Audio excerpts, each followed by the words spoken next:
अगले सूक्ति बता रही है कि शिशिर ना फिर गिरिवन में, जितना मांगे पतझड़ दूंगी मैं इसे निज नंदन में। कितना कंपन तुझे चाहिए ले मेरे स्तन में, सखी कह रही पाड़ुता का क्या अभाव आनन में। वीर जमा दे नयन नीर यदि तू मानस भाजन में, हंसी तो मोती सा मैं अंकिता रखूं उसको मन में। हंसी गई रो भी न सकूं मैं अपने इस जीवन में, तो उत्कंठा है देखूं फिर क्या हो भाव भुवन में।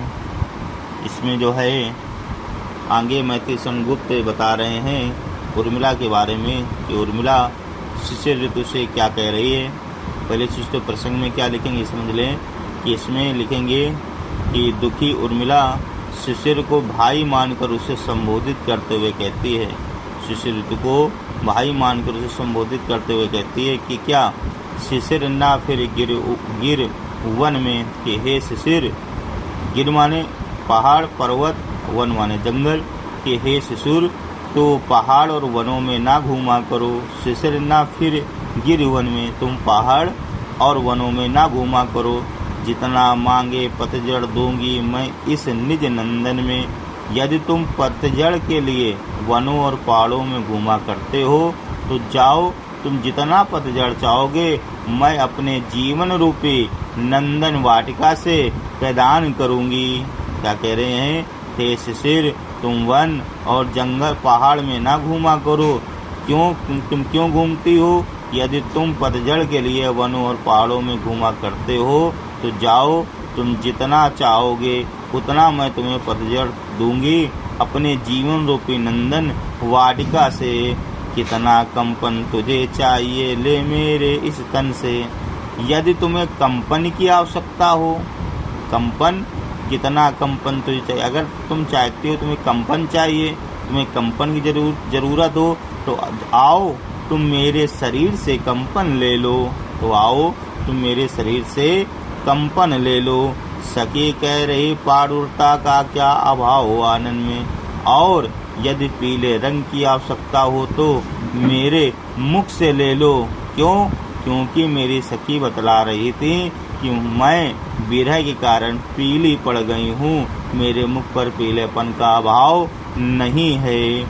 वीर जमा दे नयन नीर यदि तू मानस भाजन में। हे भाई शिशिर, यदि तुम नेत्रों की आंसुओं को मस्तिष्क रूपी पात्र में जमा दो तो मैं निर्धनियों उसे मोती की भांति अपने मन में संभाल कर रखूंगी।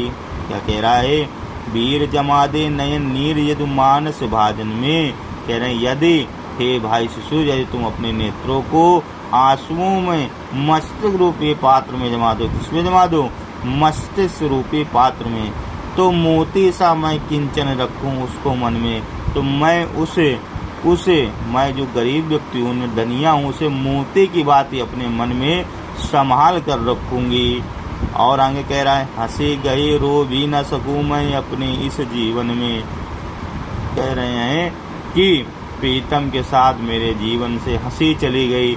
अब यदि तुम आंसुओं को जमा दिया करोगे तो जीवन में रो भी नहीं पाऊंगी। तो उत्कंठा है देखूं फिर क्या हो भाव भुवन में।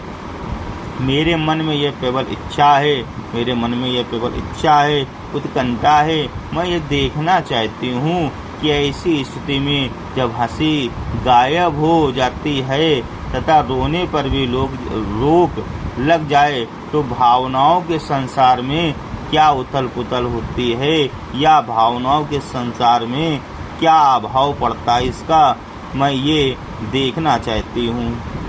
फिर से आप देख लें एक बार कि शिशिर ऋतु से उर्मिला कह रही है कि शिशिर तो पहाड़ और वनों में ना घूमा करो। यदि तुम पतझड़ के लिए वनों और पहाड़ों में घूमा करते हो, जाओ तुम जितना पतझड़ चाहोगे मैं अपने जीवन रूपी नंदन वाटिका से प्रदान करूंगी।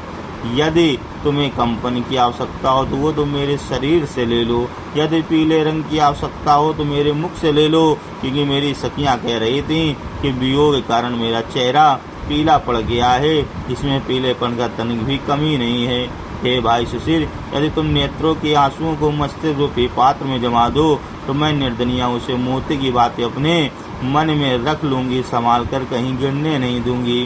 पीतरम के साथ मेरे जीवन से हंसी चली गई है, अब यदि तुम आंसुओं को जमा दिया करोगे तो मैं जीवन में रो भी नहीं पाऊंगी।